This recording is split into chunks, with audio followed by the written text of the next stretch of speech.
My name is Ania, and I just wanted to go ahead and start by telling you guys a little bit about myself.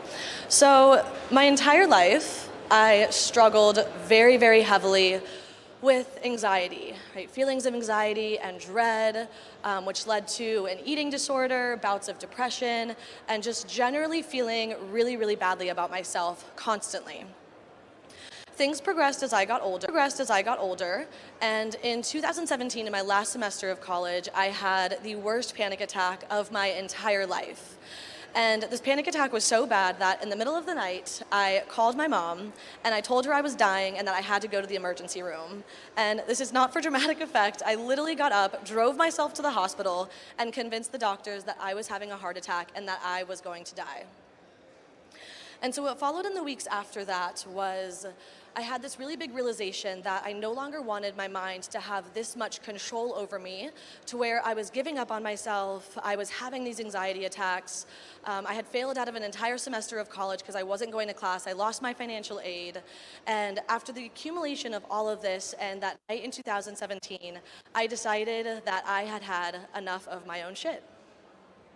So later that year, I ended up traveling to Europe for 2.5 weeks and then to India for 5 weeks after that. And I dove headfirst into spiritual healing, emotional healing, reprogramming my subconscious mind, and I learned everything that is important to know about yourself as a human.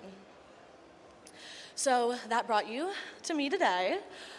Since that day 5 years ago, I have become a very successful yoga and meditation teacher, a life coach, a health coach, a Pilates instructor, a massage therapist, a Reiki practitioner. I've traveled the world speaking, guiding, and teaching people about the power of their subconscious mind and teaching people to take hold of their lives and their mindsets a little bit more, right?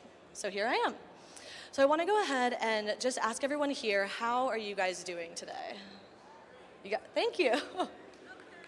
Okay, perfect. So our first reaction when anyone asks us how we're doing is to say, good, how are you, right? Normal answer.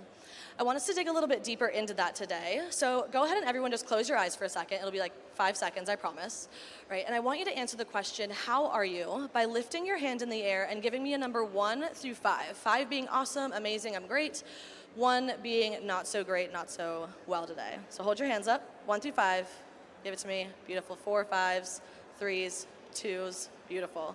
Go ahead and lower your arms. Open your eyes. So I just had you guys close your eyes so you weren't worried about like the person next to you seeing how you're doing.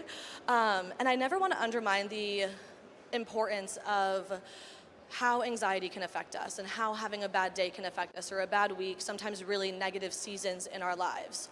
But sometimes the only difference between you having a 4 out of 5 day and a 5 out of 5 day is the mindset with which you enter that moment in your life. So mindset is so important. And of course, there's days that are gonna be bad. There's gonna be weeks that are shitty, months that are challenging.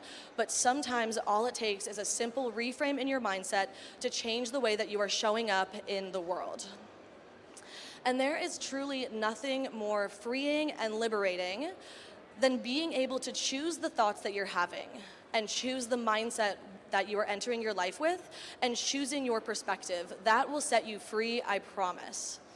So who has seen the iceberg diagram where it's the tip of the iceberg, a little bit of water, and then the huge piece of iceberg underneath? Have you guys seen that? Yeah, beautiful, beautiful. So that is a beautiful representation of the subconscious versus the subconscious versus conscious part of our minds. So at the top of the iceberg, the part that we can see is the conscious part. That controls our decisions, our judgment, our critical thinking, and things like that. Things that are operating at the surface level, externally, we understand them, and it's very, very easy to see where it's coming from.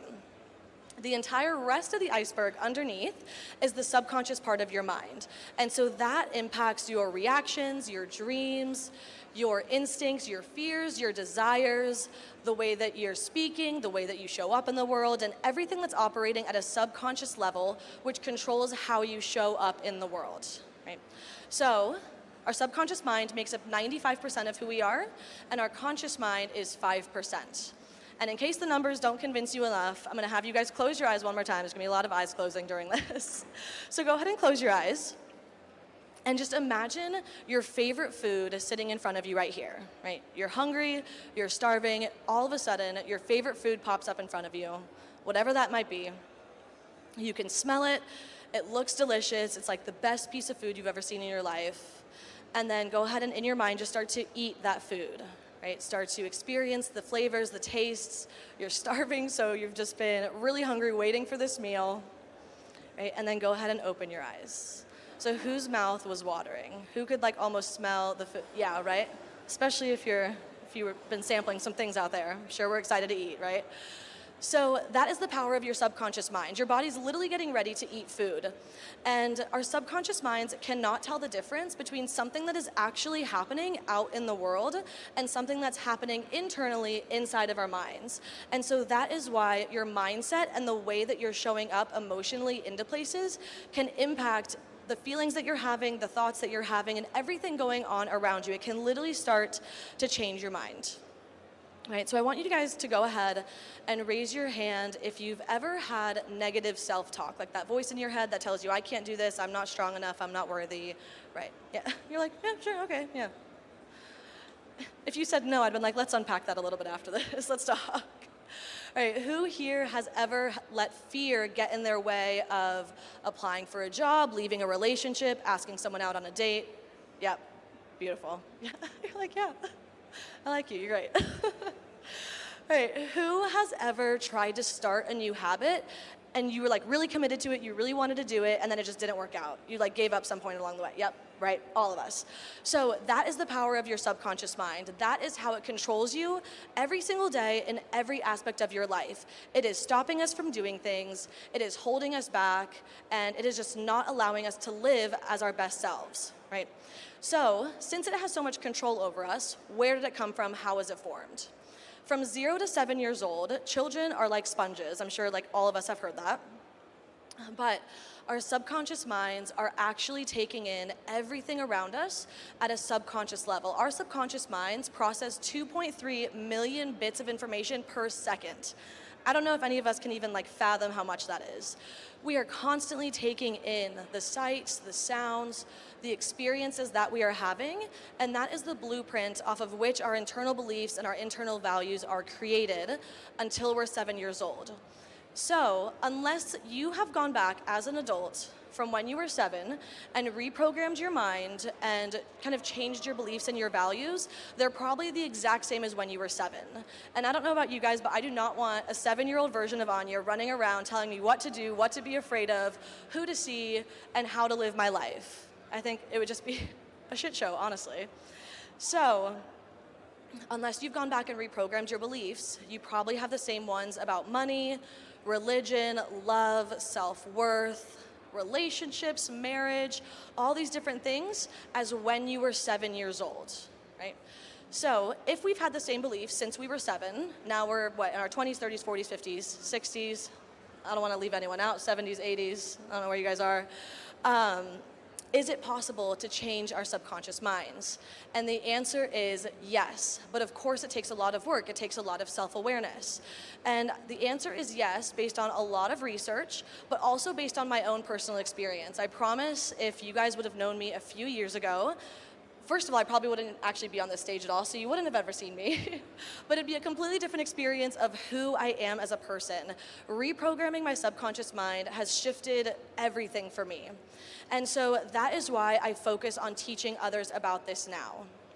So I focus in life coaching with subconscious mind reprogramming, inner child healing, and emotional regulation, because a lot of us don't have control over our emotions every single day. We get really pissed off about people cutting us off in cars, like our trust being disintegrated with other people, and things like that. So that is everything that I focus in.